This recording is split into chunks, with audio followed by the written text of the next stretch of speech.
ঠিক আছে, ওরা অনেক ধরনের অপপ্রচার চালাচ্ছে, বলছে ধরে নাকি বোরখা পরায় দেবে। ঠিক আছে, তো মানুষ তো সব কিছু বুঝে অলরেডি।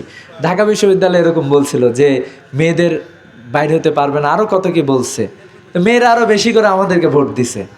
ঠিক আছে, ভোট দিয়ে তো আমাদেরকে বললাম তো যে 3 গুণ বেশি ভোট পায় বিজয়ী হয়েছে।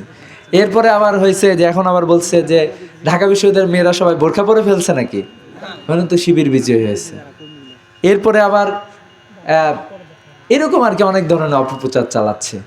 আমরা এমন মানুষ যে কোনো একজন হিন্দুকে বলতে পারবে তার উপরে অবিচার করছি, অথচ এখানে হিন্দুদের উপরে অনেক কিছু গেছে। এই যে আমাদের চা বাগান করা হয়েছে, হিন্দুদের উপরে দখল করে করা হয়েছিল না, আপনারা তো জানেন। অনেক হিন্দু ওই সময় ইন্ডিয়ায় চলে গিয়েছে, কিন্তু আমরা যখন সুযোগ পাইছি আমরা তাদেরকে নিয়েই করবো ইনশাল্লাহ সব কিছু একসাথে। এখানে মুসলমান কেউ যদি কোনো অপরাধ করে থাকে কোনো হিন্দুর সাথে, তার বিচারটা আমরা সবার আগে করব।